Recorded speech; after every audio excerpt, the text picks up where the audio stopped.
This is Cast of Wonders, a young adult fiction podcast featuring stories of the fantastic. Welcome! Episode 517. I am Kapakob, assistant editor at Cast of Wonders, and your host for this episode. I am particularly interested in the power of young adult speculative fiction to decolonize our narratives. I am the author of Wing of the Locust, the 2018 Scholastic Asian Book Award winner, and its sequel, Orphan Price, out now through Scholastic Asia, available so far in Southeast Asia. Our story for today is La Puerta by Ren Browery. Ren is a nomadic daydreamer. Her memories are more grounded in distant worlds than the present. Ren is currently working on a young adult series about doors and witches and skateboards, and somehow all of it landing on the same page together. Ren is a diasporic Southeast Asian writer, penning out her bards with her two feral "Don't you ever touch me, just feed me" cats in Oakland, California. Visit her at www.renbrowery.com. Currently a bit too shy for social media, but hopefully will join the Matrix soon. Or maybe not. The narrator for today's story is J.M. Bueno. J.M. Bueno is a current high school senior from Miami, Florida. She's an avid creative writer, and her pieces have won numerous awards, including a National Gold Key from the Scholastic Art and Writing competitions. In her free time, she enjoys playing viola and watching movies at her local AMC. And now, we've a tale to tell. La Puerta by Ren Browery. Narrated by J.M. Bueno. La puerta siempre estaba abierta, just in case Javier ever came back. But let me not begin there, because if I started there, I'd have to tell you how it was all my fault. Instead, let me start with the day Papa brought La Puerta home. It was a typical Saturday morning with Mama rumbling through the house, dishing out commands, spouting her usual mantra, "Si no trabajas, no come." Hearing her, I didn't care if I didn't eat all day. All I wanted to do was sleep in. "Mama, my stomach hurts." I put extras on it, but Mama was unmoved. With one swift tug, she pulled my blanket off. "Marisol, stop faking. Somos una familia. Trabajamos juntos para nuestra familia." I'm not pretending, I lied. From under the covers, I spied my 7-year-old brother, Javier, tailing Mama with a box as big as he was. He dropped the box and jumped on top of me. "You're supposed to help me," he said. "Get off of me." I ran to the bathroom. I took my time brushing my teeth, hoping that by the time I was done, they'd be done setting up for Mama's weekly yard sale, aka La Venta. No such luck. By the time I got out to the driveway, Javier was sitting on top of a stack of unpacked boxes, inhaling a burrito de chorizo con huevo. Mama was setting up her taco stand. My stomach growled at the scent of peppery sautéed onions. "Where's mine?" "Sorry, mija. Your stomach aches." Mama nudged Javier. Javier flashed a burrito-filled grin. I scowled. Okay, so sometimes I was a little lazy. But it seemed like all I did was work, work, work. I just started middle school, and the homework was kicking my ass. If I wasn't doing my homework, I was helping Mama with the cooking, the laundry, la venta, or helping Papa build things or haul and move people's stuff. And if neither one of them needed help, I had to babysit Javier. By the weekend, all I wanted to do was nothing, and La Venta felt like the stupidest waste of my time. Feeling hangry, I arranged all the second-hand toys on an ugly blue tarp and turned every toy on until the whistling, popping, and beeping drowned out Mama's fussing. "Mija, you're going to give me a headache." "Sorry, Mama. Can't hear you. The toys are too loud." Mama started in on me but stopped when a couple stopped by to order 2 tacos. By the time Papa's dented red truck rolled into the driveway, I was packing up what was left of the holey shoes, ratty shirts, and broken toys that Mama insisted on selling every fin de la semana. While Mama and Javier put away the food, I hid behind a stack of boxes and stared, mesmerized, at pictures of a volcanic black sand beach in a travel magazine. I wanted more than anything to be on the beach, half asleep. Papa's face was locked in a grimace, and he was grumbling under his breath, but his expression shifted the moment he saw me. Ever since I was little, it seemed like Papa was always in a bad mood. When he thought no one was looking, he'd unleash his anger on the junk scattered throughout the yard, kicking or flinging them against our worn fence. The moment he saw me or Javier, though, his anger would wash away, replaced by some mischief he'd pull us into. "Hey, sneaky girl," he said. "I see you hiding." With a silly grin, he scrambled onto the truck bed to grab a slab of wood. Papa's moving gigs always yielded some choice knickknacks. "Kids, miran," he hollered as he swung over the truck like a caballero flying off a bucking rodeo bronco. At the sound of Papa's voice, Javier came careening into the yard. "Una puerta?" Javier asked, spying the little door Papa hoisted over his head. "La puerta es mágica," Papa said, dashing towards his shed. "Marisol," Mama called, "the boxes." Papa winked at me. "She's helping me." Papa leaned La Puerta against the outer wall of his tool shed. Looking at it, I half believed him. La Puerta was fancy. It was a glittery, iridescent shade of purple, with a rounded top and a clear glass doorknob filled with tiny golden gears. Half the size of a regular door, it had the quaint appearance of a fairy door. "Open it," he said, his eyes twinkling. "What?" I looked at Papa like he was crazy. "Just do it." I reached for the glass doorknob, expecting La Puerta to fall over, but at my touch, the doorknob vibrated, and La Puerta melted into the shed wall, becoming part of it. Papa hooted, and Javier and I jumped back in shock. La Puerta swung open towards me. There was a dome-shaped opening where the shed's wall should have been, leading to a black sand beach with crystal-clear blue water, just like the one in the magazine. "Whoa!" Javier yelled as he ran onto La Playa, plowing me over. My heart pounded in excitement. I couldn't believe my eyes. Behind me, the neighbor's música norteña was on blast, while in front of me, waves pounded in synchronicity on the shoreline. For weeks, we propped La Puerta open so that we could run onto La Playa at all hours like it was our own private paradise. One Saturday, after playing the entire day away, Mama gave us a tongue-lashing. "It's been 4 sábados since anyone has helped me with la venta. This food doesn't grow on trees," Mama said, as we stared at our chicken enchiladas. She looked right at me. "All you've been doing is building castillos de arena.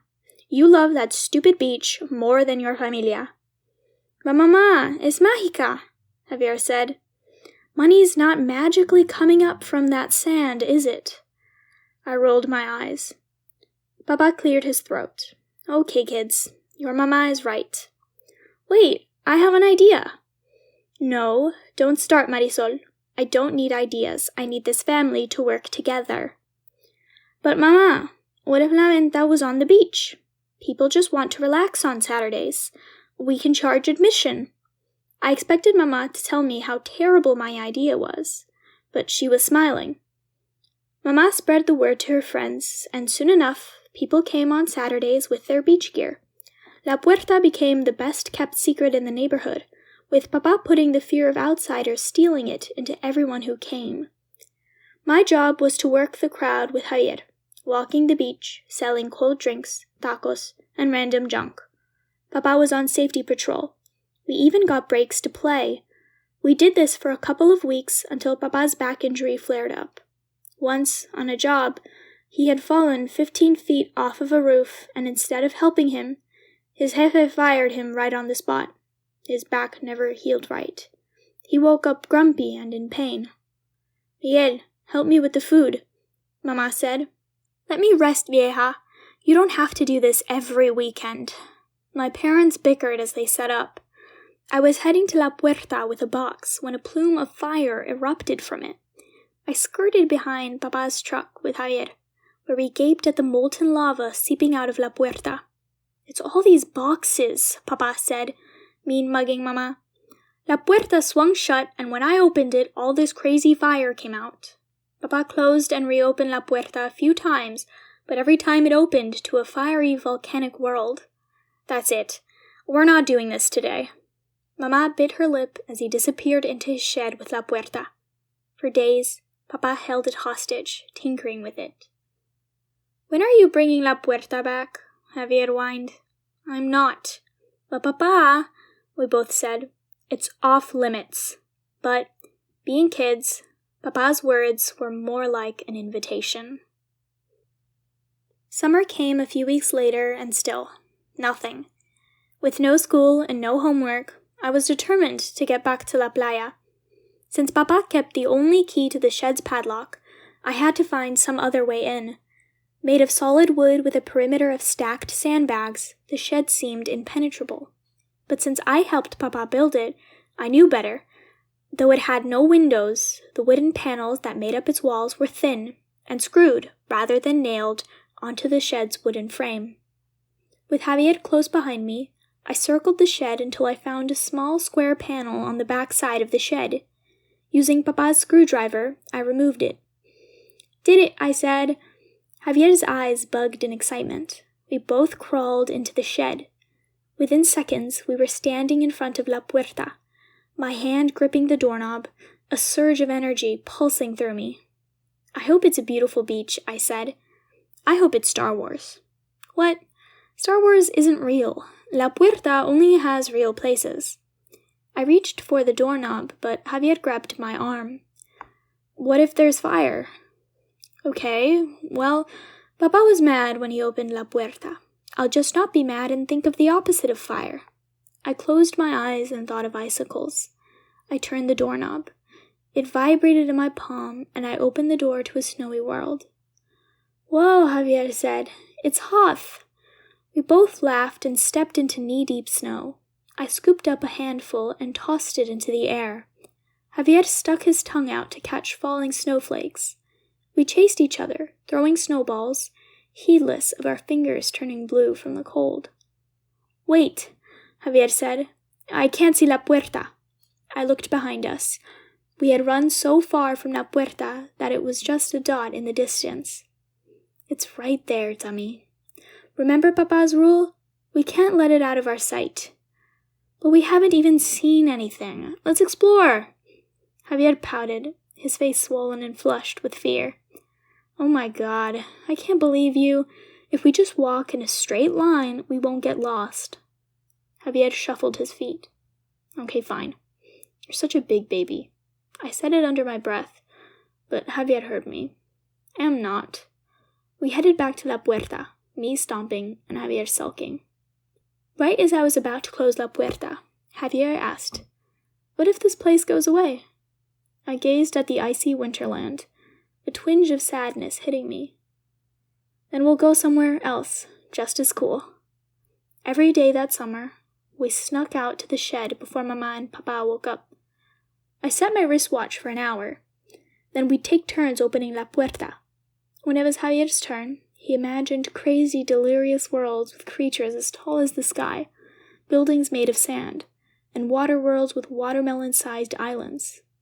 Whenever it was my turn, I imagined vast, beautiful beaches with rainbow coral reefs and tide pools. Javier always wanted to swim or run along the shoreline. All I ever wanted to do was nap. But with Javier being only 7 and not that great of a swimmer, I spent most of my time either yelling at him to stay out of the water or dragging him out of the water. After a while, the beaches stopped being fun, and they became just another chore. Javier became a chore. So when Javier woke me on the last morning of the summer, I wasn't even interested. "Marisol, let's go," he said.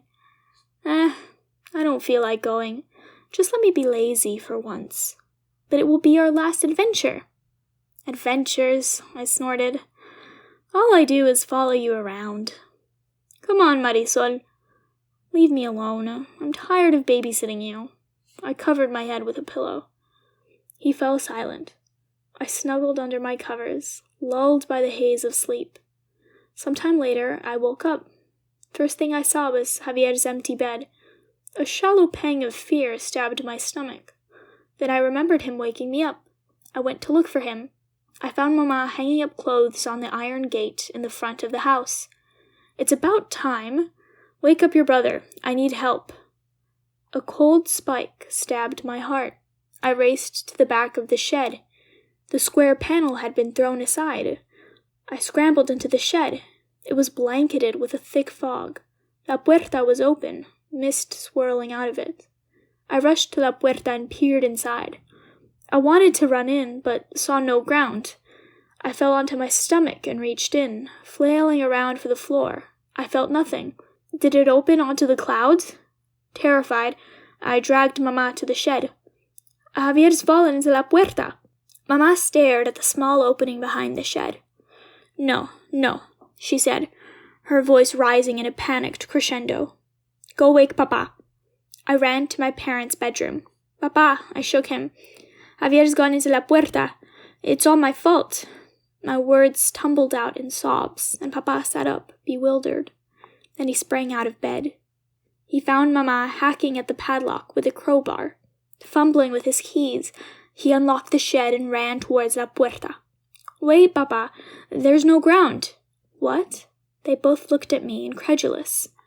Papa stuck half his body into la puerta. "It's nothing but air, Luisa." Mama looked aghast. She bolted and returned with a long rope. "What are you doing?" "I'm going in after him is what I'm doing." "No," Papa intercepted her. "We don't know what's down there." Mama wailed into her hands. Papa took the rope from her and tied it around his waist. He tied the other end of the rope to the chrome fender of his truck. Then he grabbed the crowbar and a flashlight. "He just fell, and he's down there waiting for me," Papa said. Mama and I gripped the rope, lowering Papa little by little. The bottom wasn't as far down as we thought, only a dozen or more feet. For hours, the rope was slack as Papa walked around.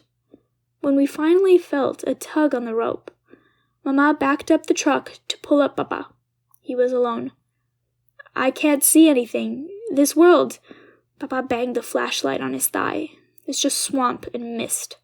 The light, it just swallows it." Papa choked on his last words. Mama pushed Papa aside. "It's my turn." Hours later, she too returned disheartened, her eyes swollen, her voice hoarse. I wanted to roam in that world screaming for Javier until I, too, returned gruff-voiced and deflated, but they wouldn't let me. For days we stood at the threshold of la puerta, calling for Javier until our voices cracked. Papa positioned a tall lamp at the edge of la puerta like a beacon for Javier. Then one stormy night, even that little bit of hope left us when a merciless wind blew la puerta shut, taking the light with it. La puerta was only closed for a heartbeat before Papa yanked it open. Javier's foggy world was gone, replaced by a vast, red, cracked landscape. Papa's roar echoed throughout the shed. Not caring if it spat out fire and burnt everything down, Mama demanded that Papa install la puerta in the house. His face emotionless, Papa placed la puerta into the fireplace. When he was done, he stepped aside. "Well," Mama said, "open it." I reached for the doorknob. "Not you," Mama snapped. "This is all your doing." My cheeks flushed red with shame. Mama looked at Papa and pointed at the doorknob. Papa's face paled. "No, I'm cursed. My worlds are always angry." Mama clucked her tongue and reached for the doorknob. I jumped in front of the door. "Mama, you have to think only of the foggy world." Mama's eyes twitched at the corners, as if the sound of my voice grated on her whole being. Then she took a deep breath and reached for the doorknob. Just as she opened la puerta, a sob escaped her lips. Rain pelted from the world within la puerta onto the living room floor. That first week was madness. Mama existed only to search for Javier's foggy world. Standing tortured at the edge of la puerta, calling for Javier. Papa dragged their bed into the living room, and they took turns calling for him. I felt as if a part of me died every time Mama opened La Puerta. Her worlds were never foggy, always rainy, drenched, sad. When both of them were asleep, I crept to La Puerta. Filled with fear for little Javier, who was wandering some world all by himself, I opened it. "Javier?" I'd whisper, afraid to wake my exhausted parents. Each time, even though I filled my mind with fog, and more fog, I found only silent, pitch-dark worlds mirroring the emptiness inside me.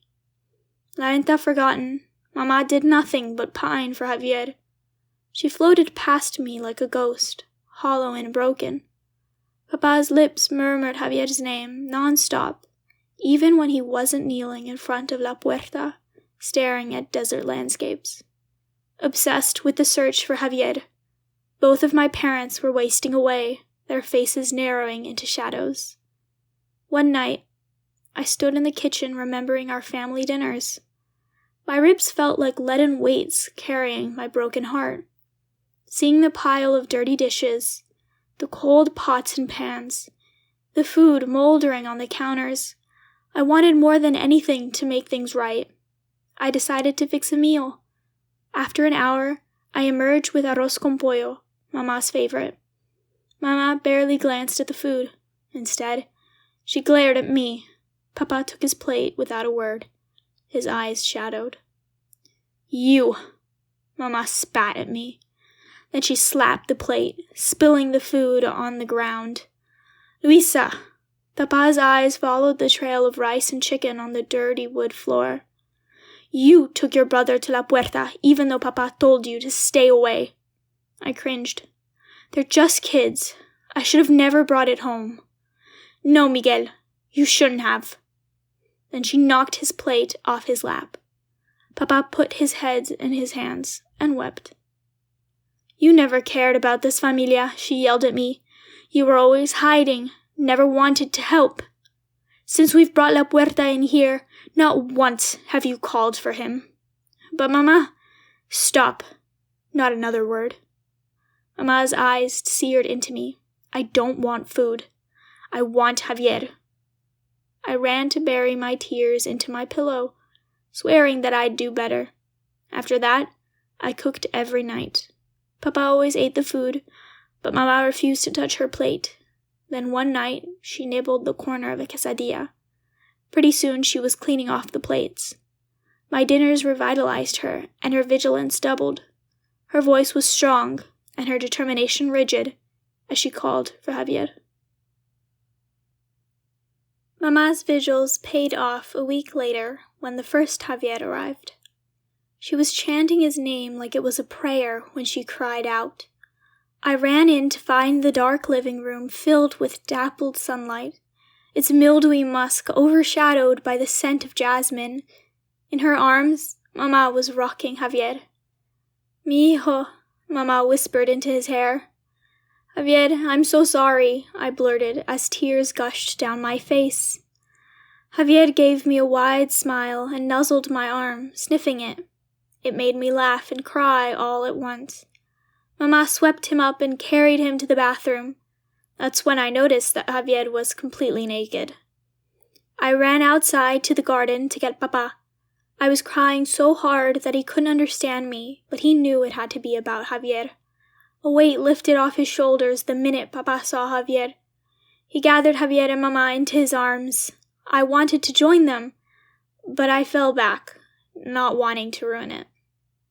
For the next few days, Mama and Papa fussed over Javier. Javier just took it all in stride, never complaining. In fact, he never said anything, just sat there, unblinking with that same wide smile on his face. He seemed younger, maybe 5 years old, and hairier. And he never stood up, only shuffled around. There was something very not Javier about Javier. But Mama didn't give one rat's ass of a damn. "He's just in shock. He'll come back to his old self," Mama said. But he never did. Then the day came when even Mama couldn't deny something was off. I found her cowering in my bed. "Mama, what's wrong?" Mama's only answer was a shudder. I went to look for Javier and found him in the yard tearing open a cat with his teeth. Blood and raw meat dripped down his mouth. I hurled my lunch into the bushes and stumbled inside. Falling to my knees in front of La Puerta, I lambasted myself. What's wrong with him? I should have woken up. I should have gone with him. Javier crawled into the house. He nudged me until I sat down so that he could lay his head on my lap. Unwilling to look at the bloody mess of him, I locked my eyes on La Puerta. Mama came into the room. Out of habit, she opened La Puerta to yet another water-drenched, melancholy world. She regarded the world in silence before warming a damp towel to wipe Javier's face. "My little angel," she cooed as if she was wiping mud and not blood. "Mama?" We both jumped at the deep bass of a man's voice. Peering out of La Puerta was a beautiful man. Mama's mouth fell open. The man stooped and stepped through La Puerta. Dressed in a black button-up shirt and long, dark trousers, the man towered over us. Droplets of rain clung to the chiseled angles of his face. Mama recognized him instantly. "Javier?" she asked. "How can this be?" The man let out a stifled sob and pulled Mama into his arms. "Mama," he whispered. Mama let loose a loud wail and clutched at him. Jolted awake by the commotion, little Javier sniffed the man's legs, his wide smile replaced by an expression of utter confusion. By the time Papa came home from work, Mama had cooked a 5-course meal, all the while grilling beautiful Javier with 1,000,001 questions.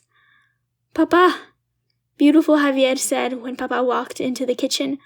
Papa stiffened, uncertain of whom he was looking at. Javier rose to embrace Papa.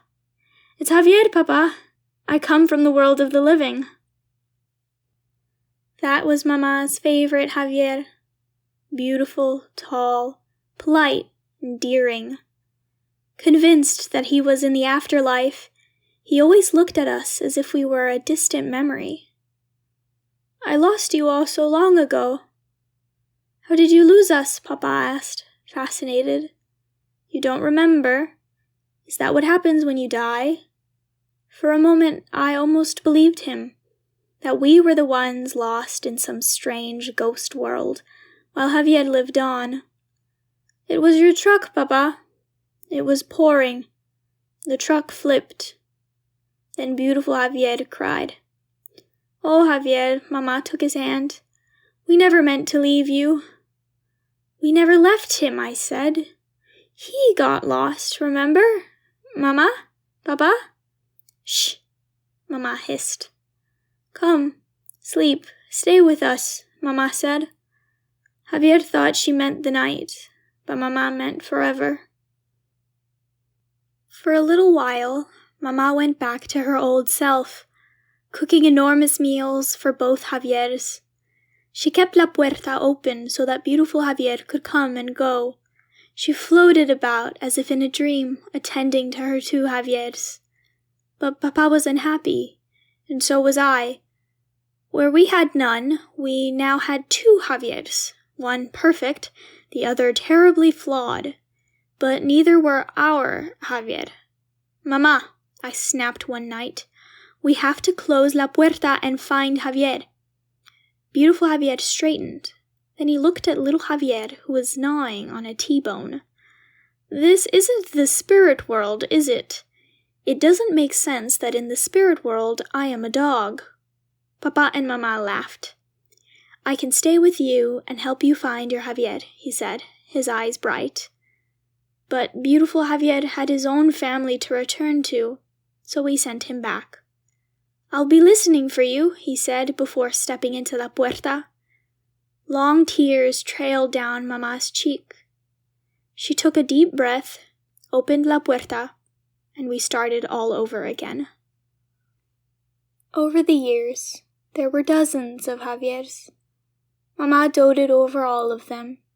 The mean ones from the crass, unruly worlds, the skinny ones from famished worlds, the elderly ones from desert wastelands. She loved them all, but none of them had ever gotten lost because their Marisol had failed them. They all eventually returned to their worlds, all but little Javier. In all his years with us, he never quite grew out of it, whatever it was. Though a bit taller, he still chased after cats like a little wolf. I had gotten attached to him, even if he was curled up on our porch chewing on rodents. At least we would always have one Javier. But one day, Mama changed all that when she found little Javier's world and sent him back. I found her laid up on the floor near La Puerta, staring up at the ceiling. I sent him home, mija. No, Mama. Why? He was good here. It wasn't right to hold on to him. He's got a Mama in his world who's missing him, just like I miss my Javier. I was heartbroken. Damn it all to hell. I pounded my head, hating myself. I lunged towards La Puerta, grabbing the doorknob. Give my brother back and take me, you stupid-ass door. A violent pulse electrified my fingers. I yanked La Puerta open to a loud, windy world. A bright light came speeding towards us as a motorcycle zigzagged into the room. I grabbed Mama and dove onto the bed. Atop the motorcycle, a thin-faced boy snarled down at us. Mama and I rolled off the bed seconds before he split the bed in half. Leaving the motorcycle smoking in the wreckage of the bed, the boy stalked towards us, his fists clenched. You left me. Javier, we never stopped looking for you. Mama rushed to him, but he growled and rammed his elbow into her nose. Stunned, she fell back, her face bloody. He advanced on her, but I blocked him, pummeling him with my fists. He responded with a vicious headbutt, binding me with vertigo. I fell onto my back. Javier closed his hands around my neck. You forgot all about me. I tried to shake my head, but his hands were too tight. Full of anger and hatred, the Javier that looked back at me didn't look anything like my Javier. Did I do this to him? Just as my vision swam black, Papa wrenched Javier off me. Cálmate, Papa said as Javier thrashed. And then he did what no Javier had ever done. He pulled out a dagger and brought the blade down on Papa's arm. Papa snatched his arm away, but not fast enough to escape an ugly gash along his forearm. Javier kicked Papa's legs out from under him. Javier, stop, please, Mama pleaded. Javier turned, aiming the dagger at Mama. Papa let out a roar I'd only heard once before, the night the wind blew La Puerta closed. He jumped to his feet and threw Javier into a headlock. He dragged him to La Puerta. Papa, stop, I said. It's our Javier. But Papa didn't care anymore. Though there were tears in his eyes, only curses escaped his mouth. He threw Javier into La Puerta. Mama screamed, burying her head in my chest like a ravaged beast, as Javier flipped like a feather back into his tumultuous world. Papa slammed La Puerta shut and ripped it out of the fireplace. Seeing the madness in his eyes, I tried to stop him, but Papa sidestepped me. Mama followed him as he charged for the backyard. Miguel, what are you doing? Once in the yard, Papa dropped La Puerta and seized his axe. Miguel, don't do it! Mama threw herself on La Puerta. But even Mama's body, sprawled across La Puerta, could not stop Papa. He swung the axe down on the only part of La Puerta Mama did not cover, splintering it. Mama fell to the side, begging him to stop, but Papa kept going until he demolished it. When he was done, he grabbed lighter fluid, doused La Puerta, and lit a match, torching it. Mama opened her mouth to scream, but nothing came out. Afterwards, we sat in front of the fire, numb and wide-eyed, Mama tending to Papa's wound. I had to do it, mija. I wasn't sure what else was going to come through. What, not who. When they were both asleep, slumped in lawn chairs, their breathing heavy, I collected what was left of La Puerta, mostly ashes and toothpick-sized splinters of wood. Underneath it all, I found the glass doorknob, unscathed. I held it, and it throbbed with a faint pulse of energy. I thought of Javier splashing salty ocean water on a black sand beach, and wept. For years, unbeknownst to Papa and Mama, I carried La Puerta in a tin can with me wherever I went. It took me hundreds of trials before I finally realized that no matter how many times we opened it, we would always be destined to fail. The only person who could find Javier's foggy world was Javier, because it was through his imagination that the world was revealed. Armed with this knowledge, I set up my apartment for yet another attempt. Each time, I try something different. La Puerta Nueva, is just a slab of untreated wood. In recreating it, I had brushed on La Puerta's slivers and ashes with wood glue, but I did not repaint it or add a sheen of glitter to it. There is nothing fancy about La Puerta Nueva. None of that matters anyway. It's all about the impenetrable doorknob and its mysterious, intricate gears. Oh, and me. Without me, the doorknob holds a multitude of worlds. But because of me, all those worlds collapse into one, dictated by my unique chemistry and all the emotions and thoughts raging through me. When I realized that I would never find Javier's world, I concentrated on the only world I could find. The doorknob is very exact. I take my time to stage my apartment. It's not enough to simply remember. I have failed so many times before. The details were not right, distracting me in my subconscious state, or my mind was flawed to begin with. Either way, the doorknob reads everything, so everything must be meticulously recreated.